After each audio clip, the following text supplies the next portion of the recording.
Hey guys, Ariel over here at Finance. So, yesterday evening I started soaking these beans. See what that looks like.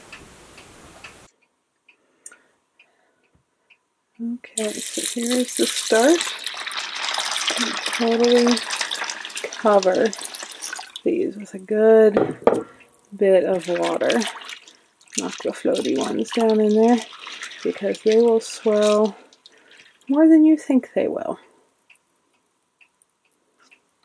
And now you can see how much water they've soaked up. Remember how far over the beans the water was? Now we've got them actually sticking out of the top just a little bit here. And this bean mix, you could do all kinds of things. I've got some red adzuki beans, some yellow lentils, or yeah, tan lentils, whatever you call that. Lima beans, split peas, some black beans, yellow peas, green peas, and a few other ones I don't actually know the name for. Some smaller white beans and some smaller red beans. And so what I'm going to do is I'm just going to actually drain off the extra water that they were soaking in, the little bit that they did not soak up.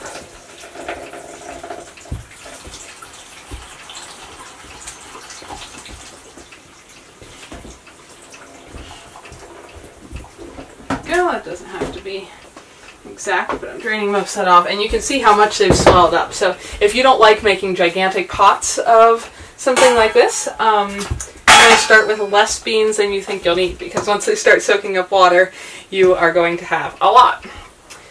So I'm just going to pour all of them into my great big stock pot.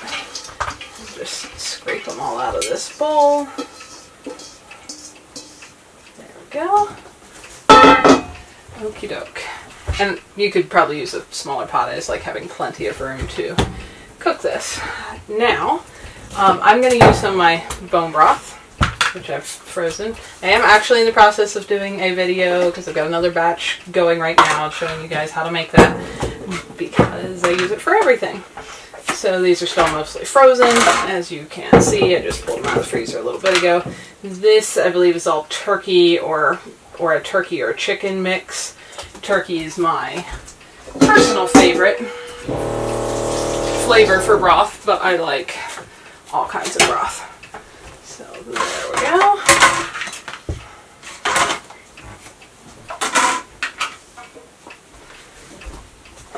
Put that in here. And we're going to start this cooking. So this is the next afternoon, just be sure that was clear. Those beans soaked for almost 24 hours. At least overnight would be important, because dry beans just take quite a while to cook. I'm going to add just a little water in the bottom there to get that starting to cook till the broth starts to melt into there. And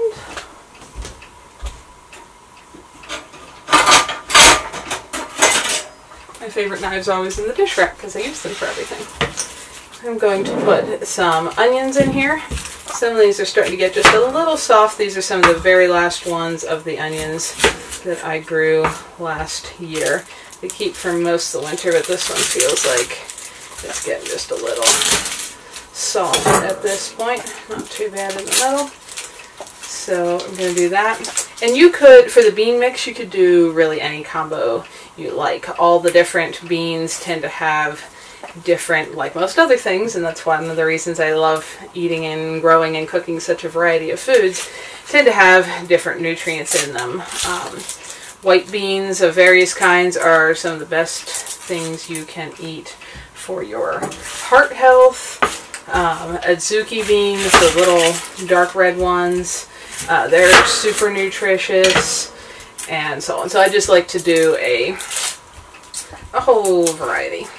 And this is a really easy soup to make ahead. You could certainly freeze this. You could reheat it. I think, like a lot of soups, the flavor gets better with time, so it's usually better even the second day than the first day, or definitely the longer you have to simmer it, the better it is.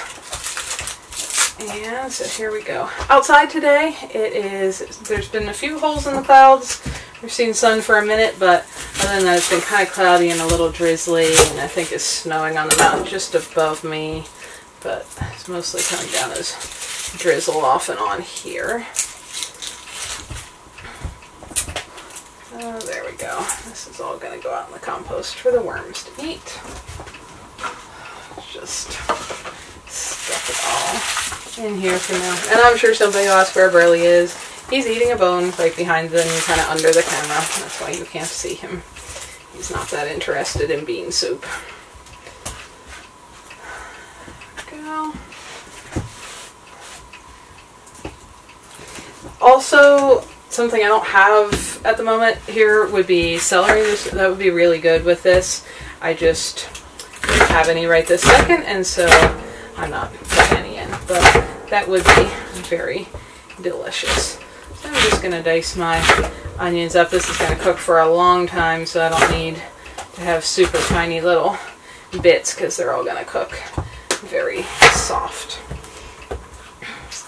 And these white onions, if you like growing different colors of onions, which I also do, of course, the white or yellow onions like this do tend to store the best. That's why that's mostly what I have left now. Like the purple onions and such are, if you're thinking about what to plant right now, they're delicious fresh, but they just don't tend to store as long through the year. So I plant both, but I plant more of the ones that I can store through the winter. So just something to think about if you're pondering what you want to plant and how much and so on. I can hear that starting to simmer. Now you could even make this, because like I said, the longer it simmers, the better the flavor is, basically. You could even make this entirely the day before you wanted to eat it, and that would be lovely. But at least soak your beans overnight, because otherwise if you don't have a pressure cooker or something, you're going to have a very hard time getting dry beans soft. But one of the awesome things about dry beans is that they are, like I mentioned, incredibly nutritious and very, very inexpensive. So it is a great way to, if you're trying to keep your food budget lower, to help with that. Burley and I just went for a little, something about a 6-mile walk through the mud, and made it back in before it rained too much on us. So now he's pretty well worn out and ready to lay down and just chew for a while. Okay, here we go. And you could do less onions, but this is a big pot for one, and I, of course, really like onions. And they're very good for you as well. Those sulfur compounds, the part in it that makes your eyes water, makes you want to cry, that's some of the most nutritious parts there. Now we're going to do a whole head of garlic. Again, garlic is incredibly good for you. And people always ask me, oh, can I do this recipe without that, or with this instead? Yes, that's one of the most awesome things I think about learning to cook your own food. You can really just make things to your taste, and especially with something like soups, you can put anything you want in a soup. Now, you know, if you're making a cake, you probably can't leave out the flour entirely and have a cake turn out, but soups, casseroles, you know, most things you can put in or leave out anything you like. And this is partly why I don't tend to cook much with actual, you know, specific recipes, because I put different things in every time, depending what I have around, what's growing, what's, you know, needing used up. Like my onions, like I said, they're starting to get a little soft, so they're going to need to have the rest of them used up here shortly. But then we aren't too far away from there being fresh chives, which taste like onions and such, to use in the spring.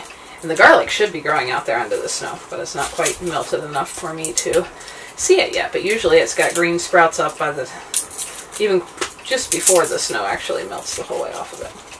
So I can hear this starting to simmer over here. Let's give this a stir.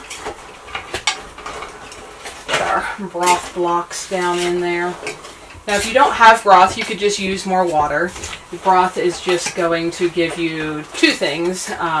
More flavor from, you know, just because broth has more flavor than water and more nutrients because, you know, a long slow cooked bone broth has lots of gelatin and collagen, things your skin and hair needs, and minerals and all of that stuff in.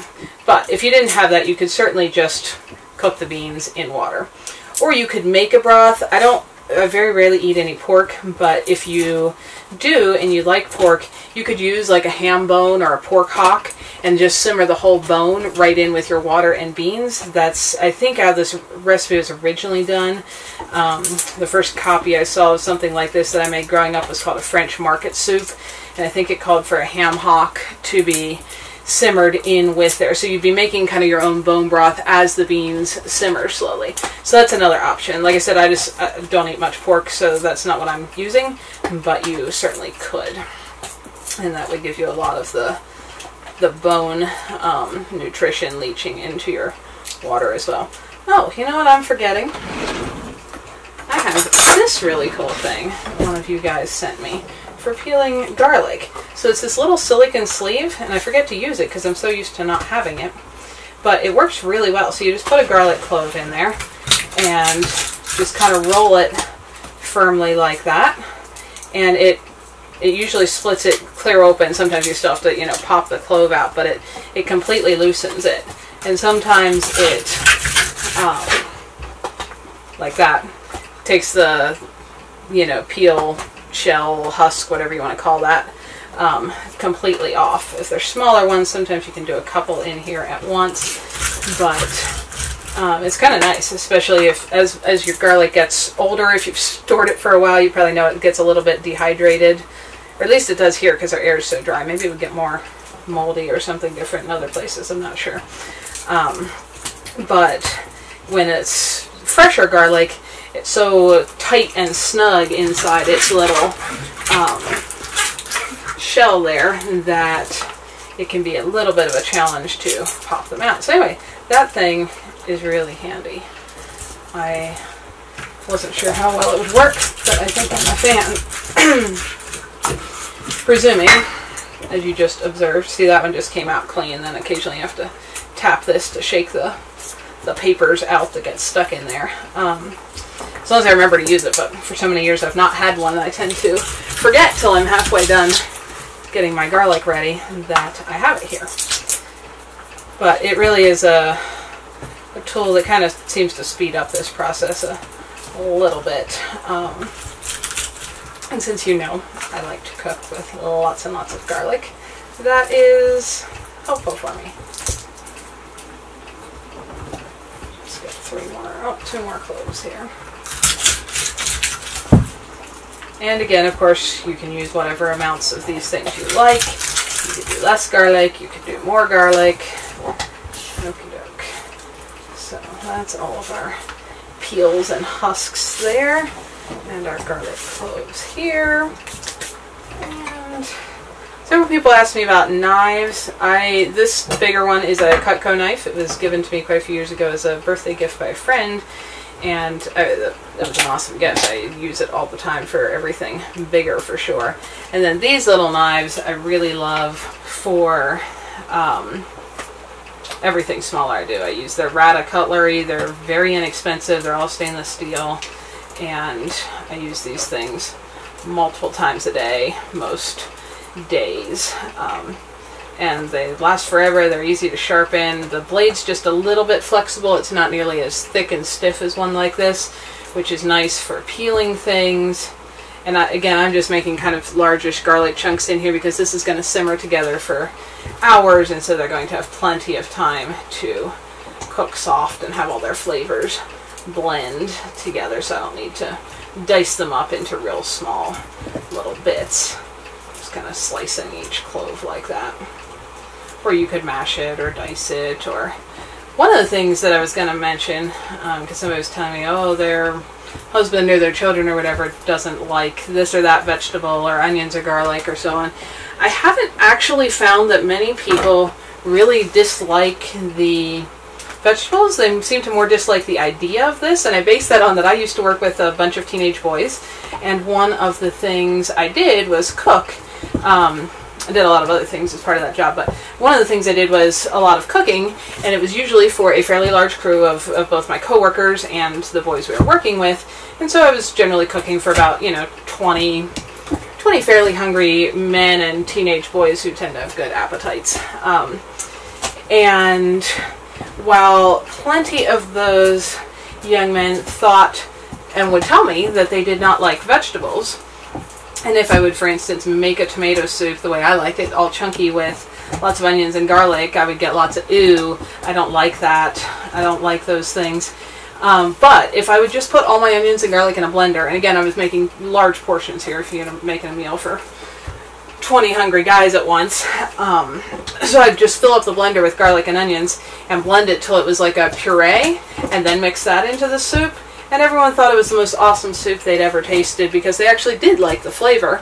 And once they could no longer see the chunks of onions and garlic, then they really enjoyed it. And they said it was the best tomato soup they'd ever had. And I did that with other things. So anyway, that's just an idea. If you're cooking for somebody of any age who thinks they don't like vegetables, sometimes if you blend them up so that they can't see the chunks, like I'm doing right here, they may discover that they actually do like the flavor, because it was just the idea that they didn't like. Or maybe not, but it's worth a shot.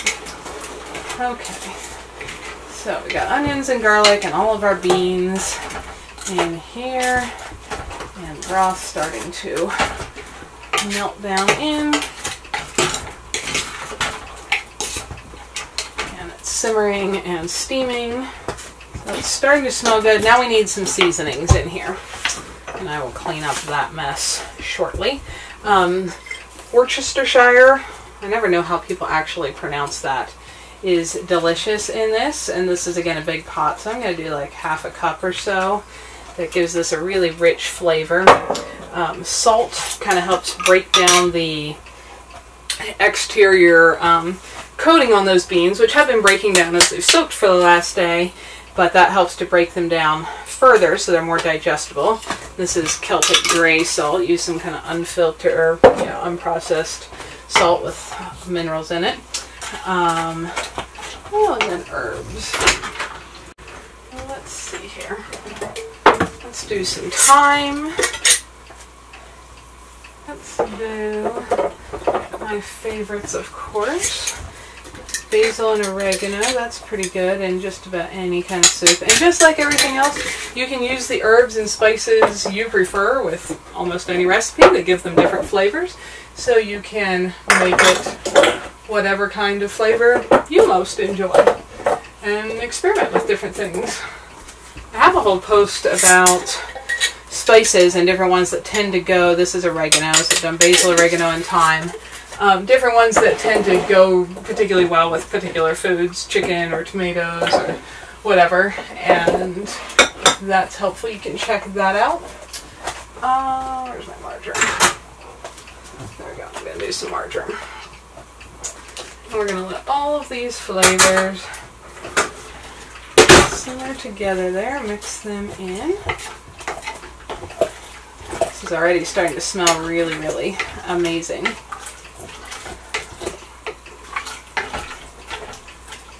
And we're going to add tomatoes. Now I have mostly diced tomatoes here, and then 1 can of crushed. I would have actually used all diced, but I didn't. That was my last 2 cans. So I'm just going to dump these in here. Rinse them out with a tiny bit of water, so I'm not wasting any of that tomato juice. Oh, and when I run out of things like that, people ask me about grocery shopping. I actually have this little laminated list I made that includes everything that I normally buy or keep on hand in the kitchen, and all in alphabetical order, and so I can just highlight something when I know I'm out of it. That way I know next time I go to the grocery store I can make a list off of this list. So I just highlighted diced tomatoes as being one of the things that I am out of. And I try to do that actually, if I use the second to last of something or whatever, so I'm not actually out. So I still did have 2 cans of diced tomatoes there, but not a third. And this one's not a pop top. So that's just a tip on how I plan my groceries. If I'm running low on something, I just highlight it on my list, and I know that I need that the next time I head to the store.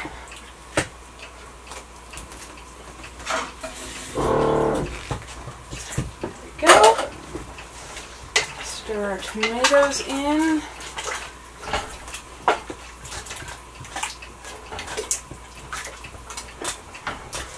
And the other thing I like to add is a little bit of liquid smoke. This just gives this a really, really rich flavor. This would be optional, but it gives it a really nice smoky flavor. You don't need a lot of that, just a few drops.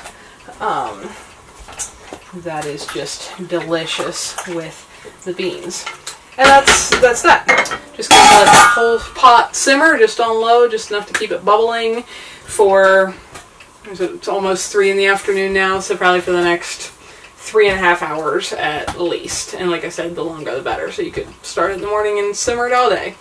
But we'll check back in after those beans start to get soft. Okay, so this has been simmering for quite a few hours. I've stirred it a few times, and if you lose too much liquid to evaporation, you may want to add a little water so you don't get too thick. You can see how the beans are all the different varieties there are cooking down nice and just, you know, thick and getting soft. It's not quite done, but it's really close. Those biggest lima beans are still a little bit firm. All the smaller ones are starting to get pretty mushy. So, and yours may cook a little quicker if you're at a lower elevation. I'm a little over 6,000 feet above sea level, and so our water boils here at 197, not 212, and that does make some things take longer to cook. So now I'm going to add a couple other things. I've just diced up some beef sausage here. You could leave it vegetarian if you liked, or you could put in some other kind of meat whose flavor you enjoy. That would be up to you. So I'm just going to put that in. Give that a stir. And the other thing I'm going to add is just a little bit of lemon juice. Just a little bit.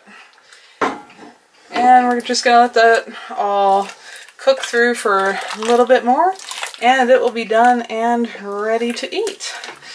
And make me some delicious leftovers for a few days.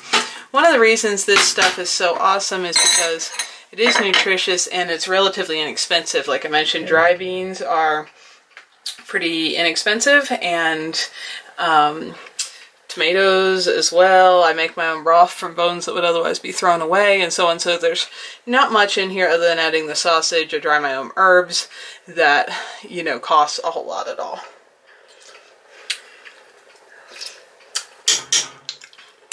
That is pretty tasty. Hi folks, Ariel over here. Thanks for spending some of your valuable time watching these videos. Hopefully you found something beautiful, educational, interesting, peaceful, relaxing, or useful while you were here. If so, find more videos here, subscribe so you don't miss any updates, and if you like what you found here, feel free to like and share away so that others can benefit as well. You all have a wonderful day.